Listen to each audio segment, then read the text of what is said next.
Soyez le bienvenu au journal d'émergence d'Abidjan.net. Ce que nous allons dire, s'il y a des gens qui veulent nous faire des propositions ou alors nous apporter des contradictions, ces personnes peuvent faire le 00225 01 01 08 02 31.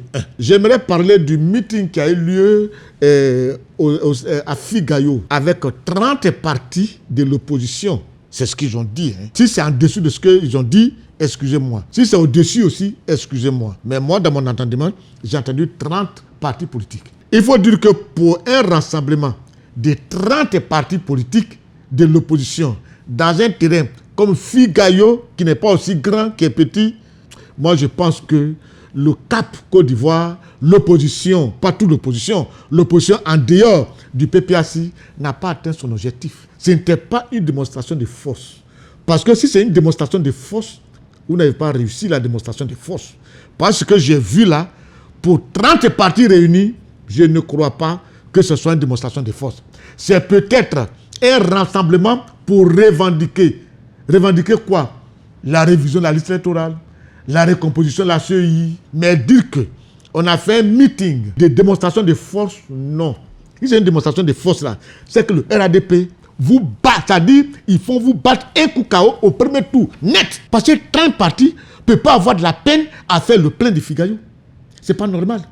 Moi je pense que quand je vois cette opposition là, ce que je vois au niveau de Figayo, ce jour-là, quand on voyait des militants, il y a le PDCI de Tidiam Thiam qui a envoyé des gens, il y a Afin Guessan qui a envoyé des militants, il y a Simone Yves Gbagbo qui a envoyé des militants, il y a Charles Blé Goudé qui a envoyé des militants. C'est plutôt 4 partis qui ont réussi à faire ce petit plein de Figayo, mais sinon les autres là, ils n'existent que de leur nom. Quand vous n'avez pas de militants derrière, et puis vous avez créé des partis, et puis vous êtes à des podiums alignés comme ça, peut-être 30 personnes, ça ne vous gêne pas.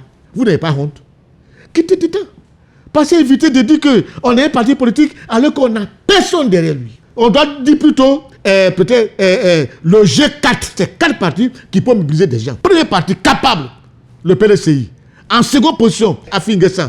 Et puis la différence est grande entre PDCI et Afin Guessan en matière de rassemblement. Troisième serait Mme Simone Yves Gbagbo. Et puis quatrième sera Charles Blé Goudé. Moi, je tiens à vous dire quelque chose, quoi. Affaire de Alassane Ouattara, qui le pouvoir, il ne faut pas quitter le pouvoir. Évitez de marcher sur le bilan pour enlever Alassane Ouattara du pouvoir.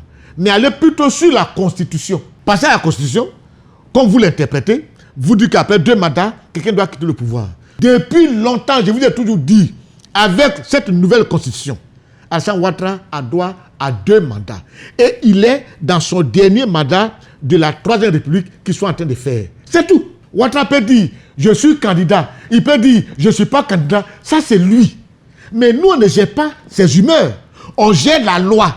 La loi nous dit, il faut 2 mandats pour une nouvelle république. On est dans la 3e République. Alassane Ouattara doit 2 mandats. Il a fait premier mandat. C'est le 2 mandats qu'il doit faire en 2025 jusqu'à 2030. S'il veut, il le fait. S'il veut, il ne le fait pas. Maintenant, vous pouvez parler des constitutions pour affaiblir Ouattara.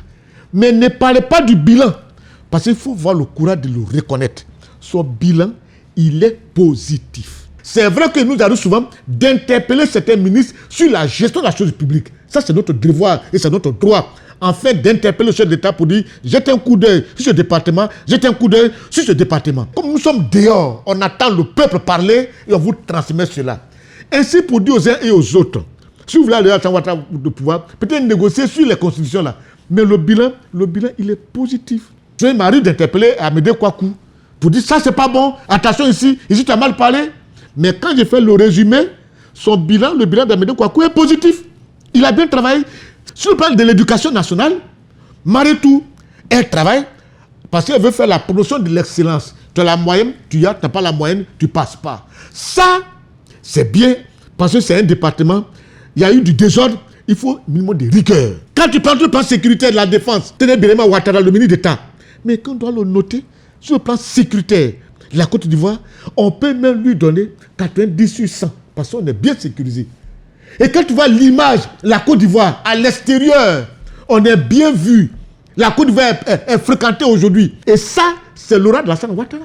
Si on peut le noter lui-même, on peut lui donner peut-être 97, on peut donner 100 sur 100, parce que lui aussi il y a des petits trucs qu'il fait qui ne plaisent pas aux gens. Donc quand on veut arriver à Alassane Ouattara, éviter de quitter le bilan, aller plutôt sur la Constitution. Nos émissions que nous faisons, on n'est pas guidé par un esprit, personne qui nous paye. Il y a des gens qui sont avec moi, qui m'appellent souvent, qui m'aident beaucoup. Mais lorsque leur département est mal fait, j'interpelle, même je critique. C'est notre rôle, aider l'État à la gestion de la chose publique. Par le nom de la Côte d'Ivoire a été trop sali. Maintenant, c'est lui que ça énerve. S'il nous voit, il peut ne pas nous saluer.